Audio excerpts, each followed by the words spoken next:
கெட்ட ராஜா எகிப்தை ஆளுகிற சமயத்துல இங்க இருக்கிற வேலையாட்களை சவுக்கால அடித்து கொண்டிருக்கிறாங்க. இவங்க கிட்ட அடி வாங்கிக்கிட்டு இருக்க இவங்க யாரு தெரியுமா? இவர்கள் தான் இஸ்ரவேலர்கள். இந்த இஸ்ரவேலர்கள் இப்படித்தான் அடிமைகளா இருந்தாங்களானா இல்ல. பல ஆண்டுகளாக யாக்கோபு ஒரு பெரிய குடும்பமா இஸ்ரவேலர்கள் எல்லாரும் எகிப்துக்கு சமாதானமா குடியேறினாங்க. யாராலனா யாக்கோபுடைய ரொம்ப அன்பான பையன் யோசேப்ப தேவனாகிய யெகோவா அங்க ஆளுநரா வைத்திருப்பாரு. அந்த சமயத்துல தான் இவங்க எல்லாரும் அந்த இடத்துல குடியேறினாங்க. ஆனா யோசேப்பு இறந்த பிறகு எகிப்துல புதியதொரு பார்வோன் ராஜாவானாரு. இவருக்கு இஸ்ரவேலர்களை சுத்தமா பிடிக்காது.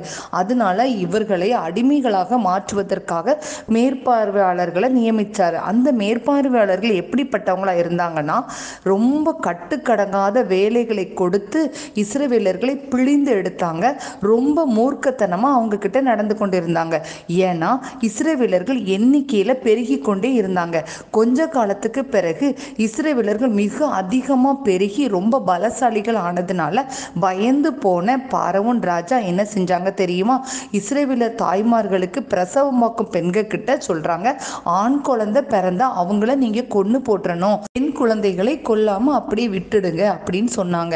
ஆனா அங்க உள்ள எகிப்திய மருத்துவச்சிகளும் ரொம்ப இரக்கமானவங்க. அவங்க என்ன பண்ணாங்கன்னா 2 பேரையுமே வாழ விட்டாங்க.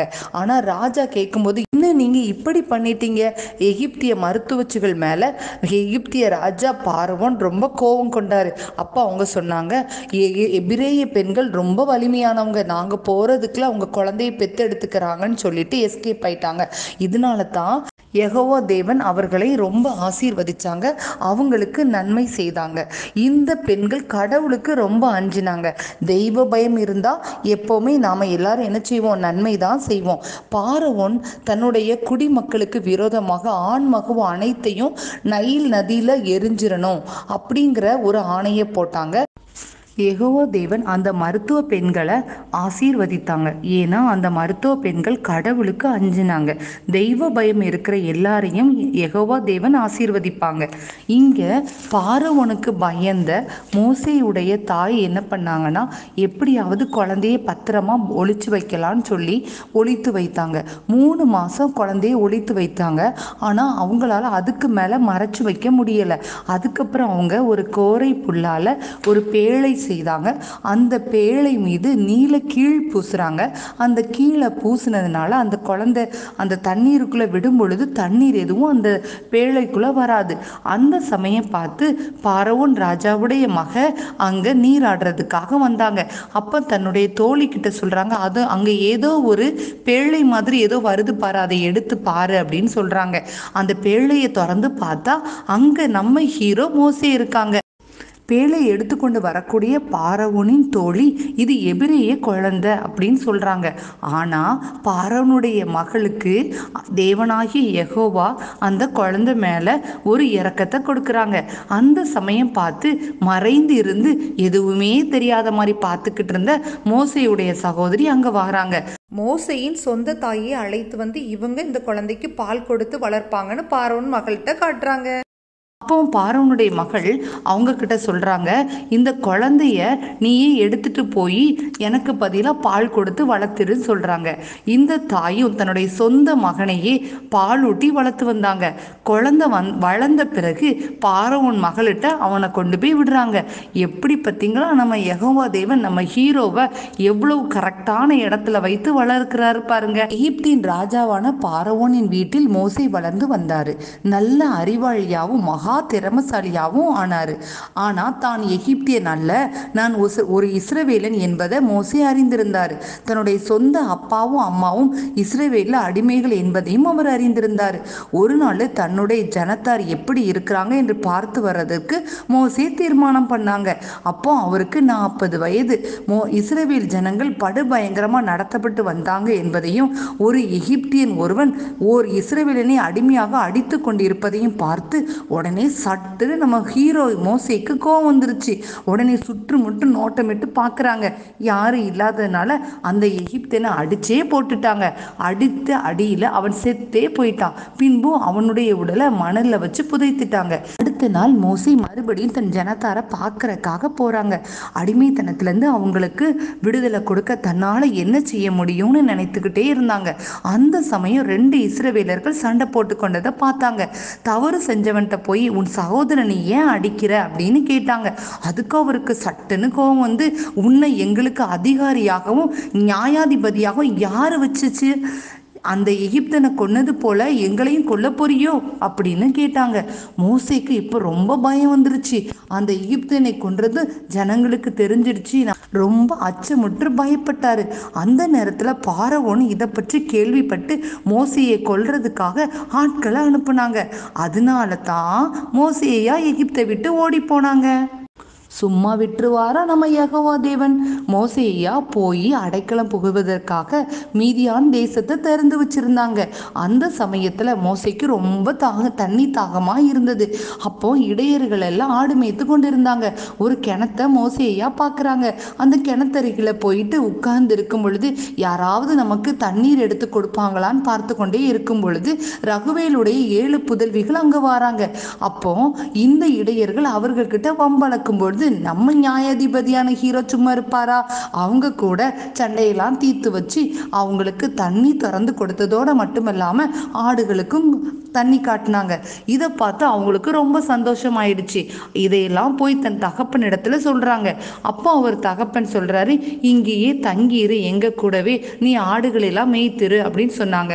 அப்படியே மீதியான் தேசத்திலேயே அவரு தங்க வேண்டிய சூழ்நிலை நேர்ந்தது. அந்த நேரத்துல தான் எத்திரோவுடைய குடும்பத்தை சார்ந்த அவருடைய மகள் சிப்போரா அப்படிங்கிறவங்கள கல்யாணம் பண்றாங்க. மேய்ப்பனான எத்திரோவின் ஆடுகளை மோசே கவனித்து வந்தாங்க. அந்த மீதியான் தேசத்துல அவர் 40 வருஷம் வாழ்ந்தாங்க. இப்போ அவருக்கு 80 வயசு ஆயிடுச்சு. ஒரு நாள் அவரு எத்தியோப்பின் ஆடுகளை கவனித்து கொண்டிருக்கும் போது ஒரு ஆச்சரியமான ஒரு காரியம் நடந்தது. அது மோசேயின் முழு வாழ்க்கையுமே மாற்றிடுச்சு. அந்த ஆச்சரியமான காரியத்தை பத்தி நீங்க விடுதலை பயணத்துல 2ஆம் அதிகாரம் 11ஆம் வசனத்துல இருந்து 25வது வசனம் வரைக்கும் பார்க்கலாம். மேலும் அப்போஸ்தலர் பணிகள் 7ஆம் அதிகாரம் 22, 29 வசனம் வரைக்கும் படித்தாலும் இந்த காரியத்தை குறித்து மிக தெளிவாக நமது வேதத்துல எழுதியிருக்காங்க. அது மோசேயின் முழு வாழ்க்கையை மாற்றியதோடு மட்டுமல்லாம அந்த ஆச்சரியமான காரியம் என்ன என்பதை தெரிஞ்சிருக்க ஆசையா இருக்கீங்களா? ஆடுகளுக்கு புல்லை தேடி ஓரேபு மலை வரை மோசே வந்திருந்தார். நெருப்பு பற்றி எரிந்து கொண்டிருந்த ஒரு புதரை அவர் அங்கு பார்த்தார். ஆனால் அது கருகியே போகல. என்ன இது அதிசயமா இருக்குதே, கிட்ட போய் நன்றா பார்க்க போறேன் என்று தனக்குள்ள சொல்லி கொண்டார். அப்படி அவர் கிட்ட போன போது புதரிலிருந்து ஒரு குரல் வந்துச்சு, அங்கேயே நில், கிட்டே வராதே, உன் செருப்புகளை கலற்றி போடு, என்னில் நிற்கிற இடம் புனிதமானது. ஆம், ஒரு தூதன் மூலமாக கடவுள்தான் பேசிக்கொண்டிருந்தார். அப்போது மோசே தன் முகத்தை மூடிக்கொண்டார். ஏனெனில் அந்த இடத்துல அவ்வளவு ஒளி நிறைந்து இருந்துச்சு. பின்பு கடவுள், எகிப்தில் என் ஜனம் படுகின்ற கஷ்டத்தை பார்த்தேன், அதனால் அவர்களை நான் விடுவிக்க போகிறேன்.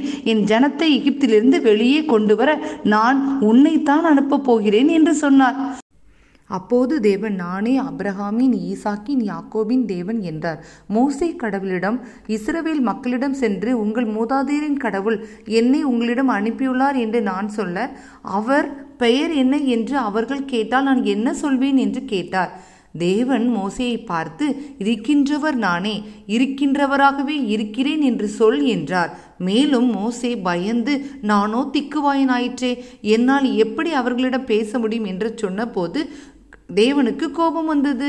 படைத்தவர் நான், உன் வாயை உண்டாக்கிய நான் உனக்கு பேசும் ஆற்றலை கொடுக்காமல் இருப்பேனோ என்று கோபப்பட்டார்.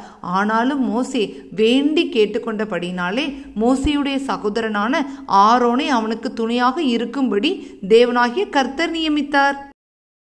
மேலும் தேவன் கோலை கீழே போடு என்றார். கோல் பாம்பாக மாறியது. இப்பொழுது அதன் வாளை பிடி என்றார். வாளை பிடித்ததும் மீண்டும் அது கோலாக மாறியது.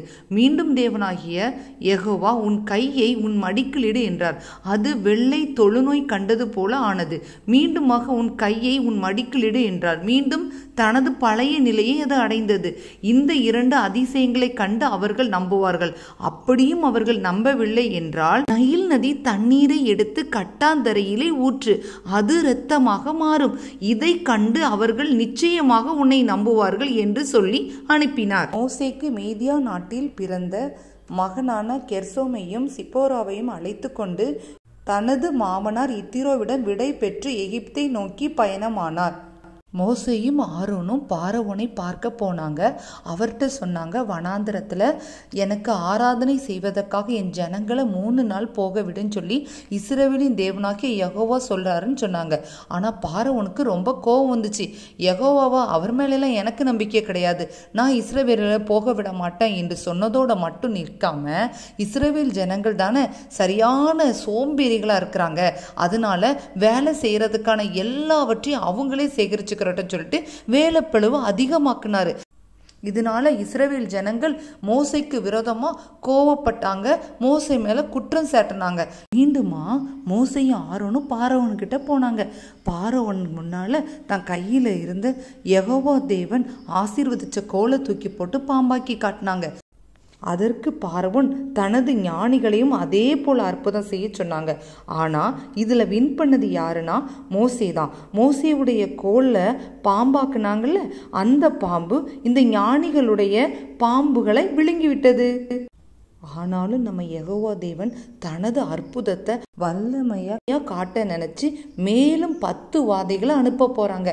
அந்த 10 வாதைகளை பற்றி அறிந்து கொள்ளணுமா நண்பர்களே?